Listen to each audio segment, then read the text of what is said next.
ஸ்ரீமன்னாராயணா ஹரிநாராயணா ஸ்ரீமன்னாராயணா நாராயணா ஸ்ரீமன்னாராயணா நாராயண பட்டதிரி உருகும் பரமனாம் நலம் தரும் நாராயணீயம் அருள் வழங்குமே தினம் நம்மை காக்குமே. தம் நர்மதோத்தர தட்டே ஹயமேதசாலம் ஆசே துஷித்வயி ருச்சா தவ ருத்த நேத்ரைகி பாஸ்வான் கிமேஷ தகனோனு சனத் குமாரோ யோகினு கோயமிதி சுக்ரமுகை சசங்கே. மகாபலி சக்கரவர்த்தியினுடைய யஜ்ஞவடத்துல நர்மதா நதி கரையில குருவாயூரப்பா பரம கம்பீரமாக அந்த பிரம்ம தேஜஸானது ஜொலிக்க நீ உள்ள நுழைய அத்தனை பேரும் வரவேத்தாளாமேன்னு நாராயண பட்டத்திரி ஆச்சரியமா வர்ணிச்சுட்டு இருக்கார். அப்ப இந்த நர்மதா நதி கரையில இருக்கக்கூடிய யாகசாலை நடக்கக்கூடிய இடத்துக்கு என்ன விசேஷம்னா நர்மதோத்தர தட்டே கஜமேதசாலன் வடக்கு பக்கமா அந்த நர்மதா நதி கரையில உட்காந்து இவன் யாகத்தை பண்ணிட்டு இருக்கிறதுனால வாமனன் அங்க உள்ள நுழையச்சே குருவாயூரப்பா இன்னும் அதுக்கு வைபவம் ஜாஸ்தி ஆயிடுத்துன்றாராம். காரணம் குபேரன் சகல சம்பத்தோடு இருக்கக்கூடிய அந்த திசை இருக்கே வடக்கு, பரமேஸ்வரன் கைலாசத்துல வடகிழக்கு திசையில இருக்கார். கபில வாசுதேவனுடைய சரித்திரம் நாராயணியத்துல நம்ம அனுபவிச்சோம். அவரும் இன்றும் பாரத தேசத்திலே இமயமலைக்கு மேல வடகிழக்கு திசையில இருந்திருக்கார். இமோத்ரி பர்வதமும் அங்க இருக்கு. மகாவிஷ்ணு பள்ளி கொண்டிருப்பது வடக்கு.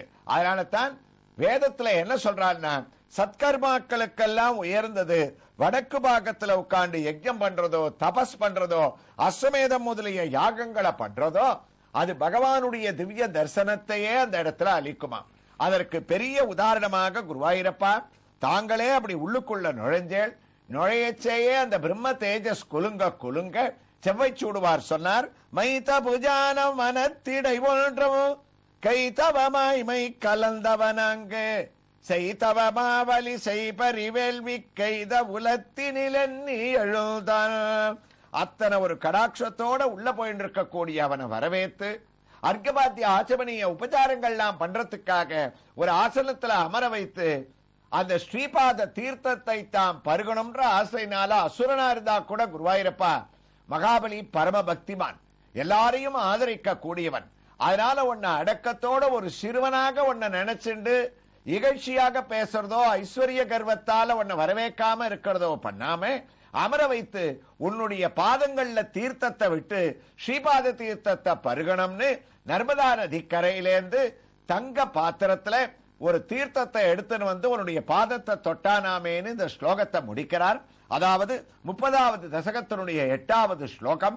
அதனுடைய தமிழ் பாசுரத்தை நம்ம பார்த்தோம்னா நருமதையில் கரையதனை நீ அடைந்த நேரத்தில் அவன் வதித்த பெருமை மிகவும் சுக்கிரனே முதலானோர் உன் ஒளியில் பெருமை கண்டு அருமை மிகு சூரியனோ அக்னியோ சனத்குமாரம் சமதோ ஆச்சாரியனோ என்றே அஞ்சி விறுவிறுப்பாய் ஆய்ந்தார்கள் வேதனைதான் உள்ளத்தில் விளைதலாகி அப்படின்னு முடிச்சவர். எப்படியெல்லாம் மகாபலியானவன் வாமன சுவாமியை உபசரித்தான்னு 30வது தசகத்தினுடைய 9வது ஸ்லோகத்துல தொடர இருக்கார். தொடரட்டும். அதற்குள்ள நாம் இப்போது தரிசிக்க வேண்டிய திவ்ய கஷேத்திரம் உங்களுக்கு கவனத்துல இருக்கும். எம்பெருமானுடைய 108 திவ்ய கஷேத்திரங்களில் ஒன்றான திருக்கோவலூர் தமிழ்நாட்டில் விழுப்புரத்திலிருந்து சுமார் 40 கிலோமீட்டர் தூரத்தில் அமைந்திருக்கக்கூடிய பெண்ணையாற்றங்கரையில் அழகாக அமைந்திருக்கக்கூடிய திருக்கோயிலுக்குள்ளே நாம் வலம் வந்து கொண்டிருக்கின்றோம். இதோ ஆச்சரியமாக 3 ஆழ்வார்களுடைய திவ்ய தரிசனம். இந்த 3 ஆழ்வார்களும் இங்கு எம்பெருமானான தேகலீசனால் ஒரே இடத்திலே ஒருங்காக அவர்கள் சேர்க்கப்பட்டு தேகலீசனாக அவர்களுக்கு திவ்ய தரிசனத்தை அளித்த ஒரு திவ்ய கஷேத்திரம். அது மட்டுமல்ல, இந்த 3 ஆழ்வார்களால் 4000 திவ்ய பிரபந்தத்தினுடைய முதல் பாசுரமானது தொடங்கிய கஷேத்திரமாகவும் அமைகின்றது.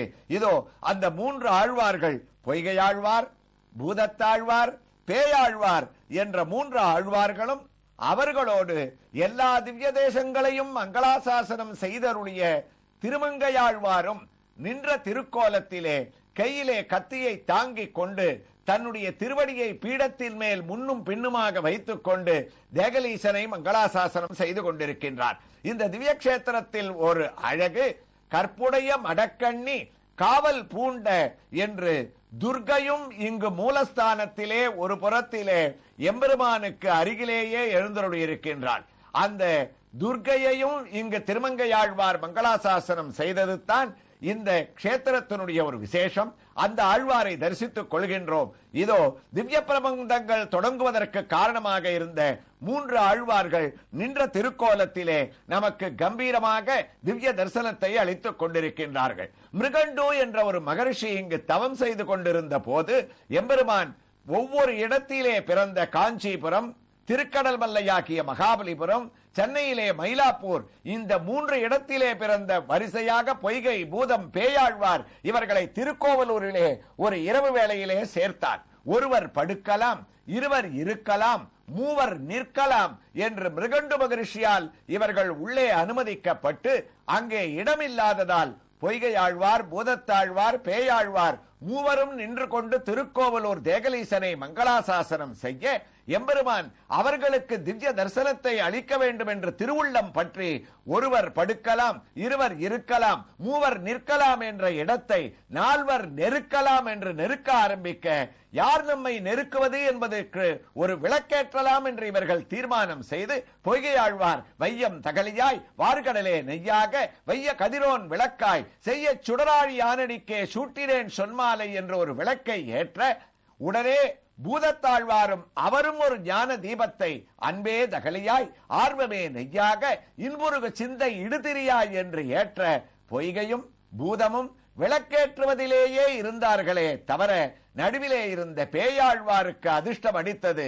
திருக்கண்டேன், பொன்மேனி கண்டேன், திகழும் அருக்கன் அணிநிறமும் கண்டேன், பொன்னாழி கண்டேன், புரிசங்கம் கை கண்டேன் என்று சங்கு சக்கர கதாதரனாக தேகலீசனை தரிசிக்கக்கூடிய பரமபாகியத்தை அடைந்ததால் இந்த ஆழ்வார்களும் அபாஷ்யக்காரரான ராமானுஜரும் மணவாள மாமுனிகளும் இந்த இடத்தில் தேகலீசனை உற்சவமூர்த்தியாக மங்களாசாசனம் செய்து கொண்டே இவர்கள் சேவித்துக் கொண்டிருப்பதோடு ஆச்சாரிய ஆழ்வார் சேஷ்டர்களோடு சேர்ந்து திவ்யாரத்தியோடு நாமும் தரிசிப்பது என்பது இந்த திருக்கோயிலிலே 3 ஆழ்வார்கள் சேர்ந்த வைபவமும் திவ்ய பிரபந்தத்தினுடைய தொடக்கமும் மிருகண்ட மகரிஷிக்காக பகவான் அவர்களுக்கு அளித்த ஒரு தரிசனத்தையும் தலவரலாறானது பெருமையாக கூறுகின்றது.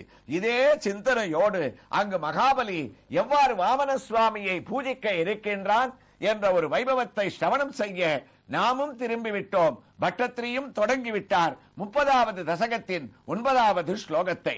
குருவாயிரப்பா, ஆனீதமா சுப்ருகுபிகி மகசாபி பூதைகே த்வம் ரம்ய ரூபமசுரக புலகாவ்ருதங்கக பக்த்யா சமேத்ய சுக்ருதி பரிநிஜ்ய பாதவோ தத்தோயமன்வத்ருத மூர்தனி தீர்த்த தீர்த்தம். குருவாயிரப்பா, உனது வருகை எல்லாரையும் மயக்கித்து அப்போ எல்லாரும் நீ யாருன்னு தெரியாம தவிச்சுட்டு இருக்காங்க. எதிர ஓடி வந்து உன்னை உட்கார வச்சாச்சு. ஆனா உன்னுடைய பிரகாசம் எப்படி இருக்கு தெரியுமா? துவாம் ரம்ய ரூபம் சுரகாக புலகாவ்ருதங்கக. அங்க உன்னுடைய ஒளி இருக்க, அந்த நர்மதா நதி கரையில ஆகாசத்துக்கு மேல பிரகாசமா இருந்த சூரியன் கூட மங்கி போயிட்டானா. உன்னுடைய ஒளிக்கு நேர சூரியன் கூட என்ன பண்ண முடியும்? தேசிகன் சொல்வார் வரதராஜ பஞ்சாசத்துல, எம்பெருமானுடைய திருவுருவத்தினுடைய கடாட்சம் என்னன்னா, மோகந்தகார வினிவர்தன ஜாகருகே தோஷாதிவாபி நிரவக்ரகமே தமானே தொத்தேஜசி திரத சைலபதே விமிருஷ்டே ஸ்லாக்யேத சந்தமச பர்வசகஸ்ரபானோகோ. காஞ்சிபுரத்துல தேவாதிராஜரான எம்பெருமான் உற்சவமூர்த்தியாக அப்படி சூரிய பிரபையில எழுந்தருளக்கூடிய காலத்துல சூரியனே ஆகாசத்திலேருந்து வரதராஜனுடைய பிரம்மோற்சவத்தை சேவிக்கிறதுக்காக வருவானா.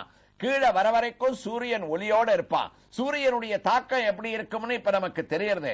ஆனா அப்படிப்பட்ட ஒரு சூரியன் கூட தேவாதி ராஜா உன்னிடத்துல வரும்போது ஒளி மங்கி ஒளி இழந்து ஒண்ணுமே இல்லாம காட்சி அளிக்கிறான்.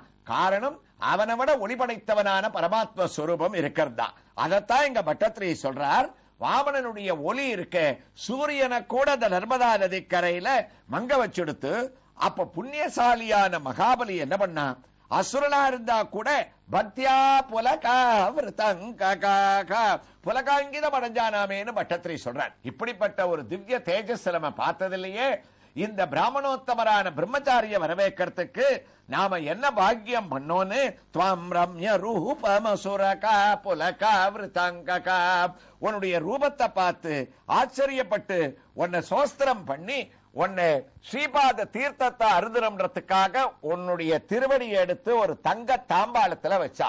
நர்மதா நதி கரையிலேந்து கொண்டு வந்த ஜலத்தால உன்னுடைய பாதங்களை நன்றாக பாத பிரஷ்டம் பண்ணி அந்த தீர்த்தத்தை எடுத்து பக்தியா சமேத்ய சுகுர்த்தி பரிபூஜ்ய பாதோ தத்தோ யவன் வத்ருத மூர்தனி தீர்த்த தீர்த்தமோ, அந்த ஸ்ரீபாத தீர்த்தத்தை எடுத்து தலையில தெளிச்சுட்டானாம். பட்டத்திரியும் இந்த ஸ்லோகத்துல கேட்டார், குருவாயூரப்பா அவனை அடக்கணும்னு நீ உள்ள நுழைஞ்சதுக்கு காரணமே அவனுடைய ஐஸ்வர்ய கர்வம், மமகாரம். பகவத் பக்தன் தான், அதுல எந்த விதமான ஒரு சந்தேகமும் இல்ல. யாகங்களை நடத்தும் போது பிராமணோத்தமர்களையும் சாதுக்களையும் இவன் பூஜிச்சிருக்கான். 60 கோடி பசுமான தானம் பண்ணியிருக்கான். இதுல எந்த விதமான குறைவும் இல்ல. ஆனா அவனுக்குள்ள தான் செல்வத்துல உயர்ந்தவன், அனைத்திலும் உயர்ந்தவன்ற ஒரு கர்வம் இருக்க. அந்த கர்வத்தை தான் நீ உன்னுடைய திருவடி அவனுடைய தலையில வச்சு அழுத்த போற. ஆனா அவன் பண்ண பாக்கியம் இருக்கே, பக்தியா சமேத்ய சுகுர்த்தி பரிபூஜ்ய பாதோகோ, அவனுடைய திருவடியில தீர்த்தத்தை விட்டு வாமன சுவாமியினுடைய ஸ்ரீபாத தீர்த்தத்தை பருகினானாம். அப்படி பருகினான்னு பட்டத்திரி எழுதச்சே அவருக்கு கோபம் வந்துருத்து. ஒரு கேள்வி கேட்கிறார், குருவாயூரப்பா இது உனக்கு அடுக்குமா? உன்னை என்ன அவன் ஸ்ரீபாத தீர்த்தம் கேட்டான, அசுரன் வீட்டுக்கு வலிய போய் நீ உள்ளுக்குள்ள கொடுக்கறியே, எனக்கு கூட இத்தனை நாளா அந்த ஸ்ரீபாத தீர்த்தம் கிடைக்கலையே, இதுக்கு பதில் சொல்லித்தான் ஆகணும்னு ஸ்லோகத்தை நிறுத்துறார். குருவாயூரப்பன் என்ன பதில் சொல்றாரு நாம தொடர்ந்து அனுபவிக்க போறோம். எவ்வாறு தொடர்கிறார் என்ற ஒரு வைபவங்களை திருக்கோயிலூரில் எழுந்தருளி இருக்கக்கூடிய தேகலீச சுவாமியினுடைய திவ்ய கஷேத்திரத்தில் ஆஞ்சநேயர், சுதர்சனாழ்வார் இவர்களுடைய திவ்ய தரிசனத்தோடு தொடர்ந்து கேட்கலாம். ஸ்ரீ கிருஷ்ணாய துப்யம் நமகா. நாராயணா ஸ்ரீமன் நாராயண